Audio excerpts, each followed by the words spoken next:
নমস্কার, CNN 24 এর আজকের সান্ধ্য সংবাদে আমি শুভপ্রিয়া আপনাদের স্বাগত জানাচ্ছি। চলুন দেখে নেওয়া যাক কিছু গুরুত্বপূর্ণ খবর। বিদ্যুতের স্মার্ট মিটার বন্ধ করার দাবিতে প্রেমতলা এপিডিসিএল কার্যালয়ের সম্মুখে কংগ্রেসের জোরালো প্রতিবাদ। দালাল BJP go back, go back, go APDCL দালাল BJP go back, go back, go meter অবিলম্বে গড় থেকে খুলে নিতে হবে। স্মার্ট মিটার লাগিয়ে যেভাবে জনগণকে হয়রানি করা হচ্ছে, এই স্মার্ট মিটার আমরা মানছি না। অতি শীঘ্র আমরা হুঁশিয়ারি দিচ্ছি আসাম সরকারকে, অতি শীঘ্র যাতে এই স্মার্ট মিটার সরিয়ে দেওয়া হয় এবং জনগণকে হয়রানি যাতে না করা হয়। আগামীতে লক্ষ্মীপুর বিধানসভা কেন্দ্রের বিধায়ক কৌশিক রায় থাকবেন বলে আগাম ঘোষণা মুখ্যমন্ত্রী ডক্টর হিমন্ত বিশ্ব শর্মা।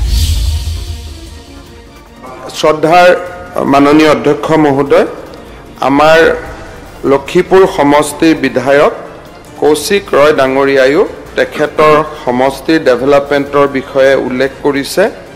মই সন্মানীয় সদস্য কৌশিক ৰয় ডাঙৰীয়াক ধন্যবাদ জনাম যে তেখেতে বিধায়ক হোৱাৰ পৰা লক্ষ্মীপুৰ সমষ্টিত বহু ডেভেলপমেণ্ট হৈছে। হাসপাতাল আছে, সেটার নাম হলো নূতন রামনগর স্টেট ডিসপেন্সারি। আমরা জানি যে 2011 সালে যখন নির্বাচন অনুষ্ঠিত হয়েছিল, তো বরাক উপত্যকার মানুষকে একটা আশ্বাস দেওয়া হয়েছিল যে 1000 কোটি টাকা দেওয়া হবে। সেই সময়কার তৎকালীন মুখ্যমন্ত্রী যিনি ছিলেন, তিনি বরাক উপত্যকায় গিয়ে বলেছিলেন যে আমরা বরাক উপত্যকায় 1000 কোটি টাকা দেব।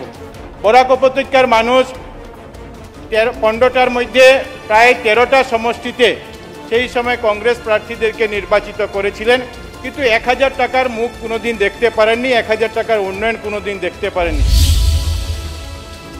ধলেশ্বরী নদী গর্ভে তলিয়ে যাচ্ছে রেল লাইন।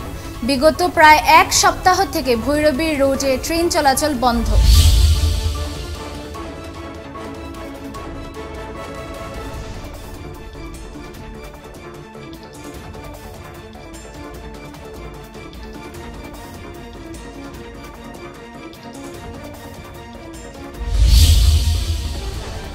ERC হসপিটাল এবং ভাঙা মোটর ড্রাইভার অ্যাসোসিয়েশনের উদ্যোগে সুষ্ঠুভাবে সম্পন্ন হলো বিনামূল্যে চক্ষু পরীক্ষা শিবির।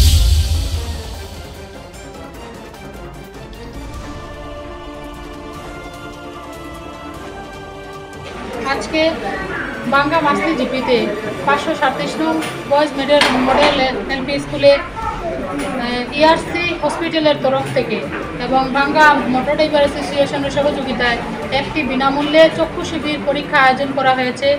আমরা এই আয়োজনের মাধ্যমে বা এই শিবিরের মাধ্যমে চেষ্টা করেছি এত অঞ্চলের যারা হত দরিদ্র বা অসহায় মানুষ আছেন, টাকা পয়সার জন্য যারা চিকিৎসা করাতে পারছেন না, ওনাদেরকে ফ্রি সার্ভিস পৌঁছে দেওয়ার।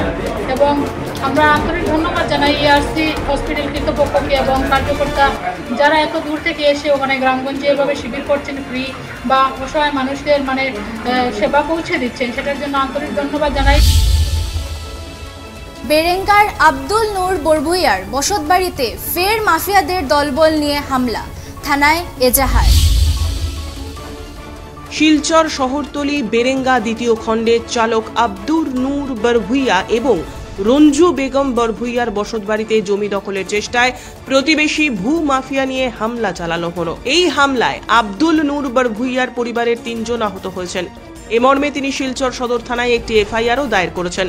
আমরা সঙ্গে এটা কালকে মাফিয়া কলাইছে আইয়া ঘর বাড়ি ভাঙ্গিয়া, আমার কাগজপত্র আছে সব, তারা ইয়া ভাঙ্গিয়া এই চুন করিয়া আমার এই জিনিসগুলা দখল করিয়া তারা গেছে। আজকের CNN 24 এর সান্ধ্য সংবাদ এ পর্যন্তই। ধন্যবাদ।